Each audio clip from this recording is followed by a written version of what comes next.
The Prime Minister is on record saying that due to disruption by the opposition, the House is not functioning properly. But how and when this disruption started? It is not that the first time Indian Parliament is watching or witnessing such disruption. It is from the middle of the 1950s when the disruption started. Why? In every parliament, whenever the opposition does not get space to ventilate their grievances on behalf of the people of the country, then naturally some disruptions take place. As rightly pointed out by my colleague, Dr. Kakali Ghosdossidar, in UK, in Canada, 110 days session is being held every year. Out of that, 20 days are left to the opposition parties to determine what business would be done by the opposition, what subject would be discussed. That would be the choice of the opposition. So far the UK and Canada is concerned. And since we are following the Westminster pattern of democracy, why this cannot be followed in India? Now, after so far the adjournment motions in the Lok Sabha is concerned, and the 267 notice, that is the suspension of all other business to discuss a matter of public importance or public interest is concerned in Rajya Sabha. Both Lok Sabha and Rajya Sabha, we are giving notices.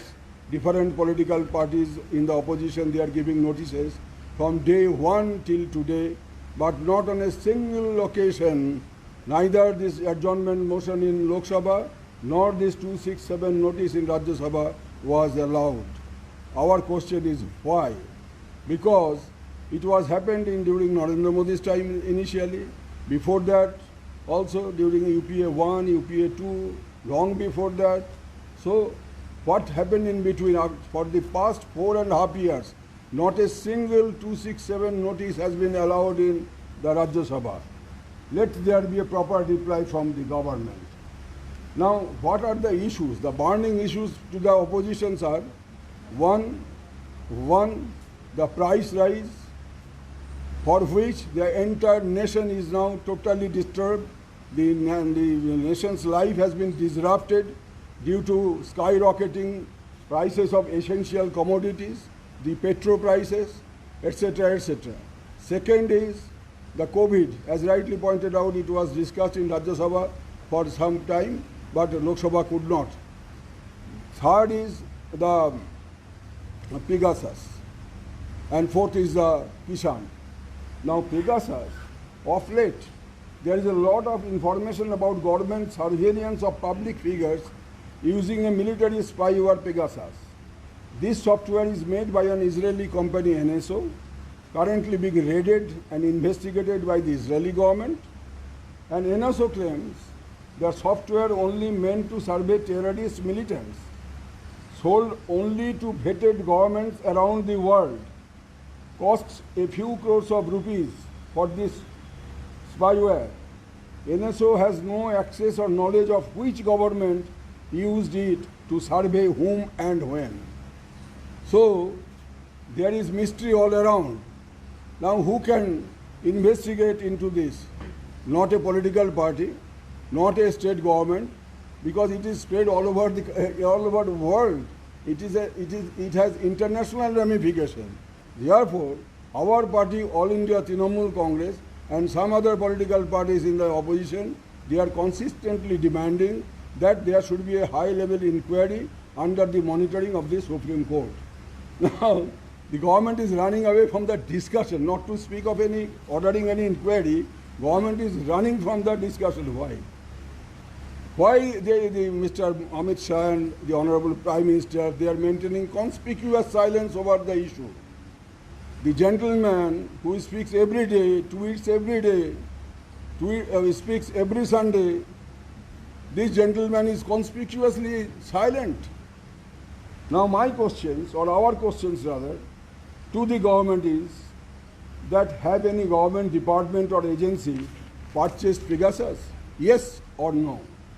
Has any government department, Government of India department or agency ever used Pegasus to survey any Indian citizen?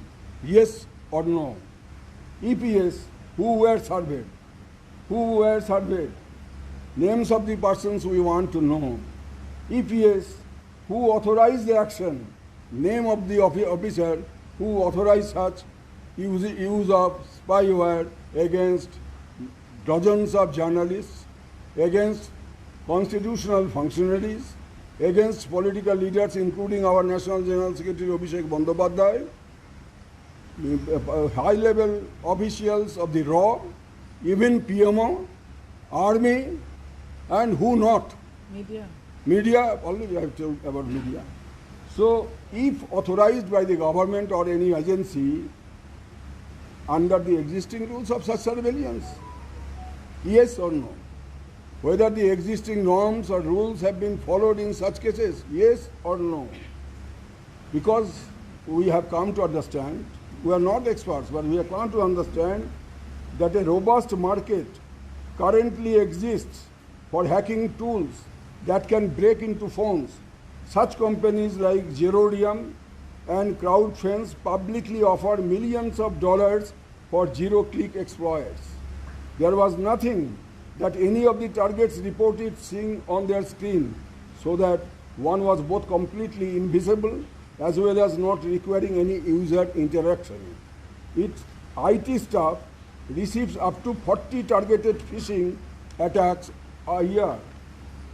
Now, between May 2020 and June 21, Barracuda researchers analyzed more than 12 million spear phishing and social engineering attacks impacting more than 3 million mailboxes at over 17,000 organizations. So this is the situation around the world, including India. So we are living in a state, not only a police state, now it is a surveillance state. We are living under a surveillance state. Nobody is safe.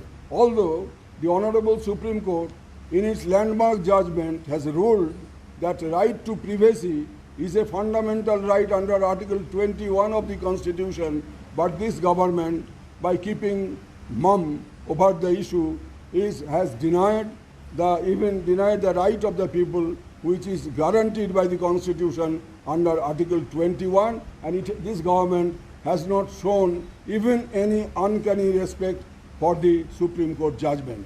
So it is unconstitutional, it is against the spirit of the Constitution, and it also does not pay heed to any Supreme Court order. Now the second point is the disruption.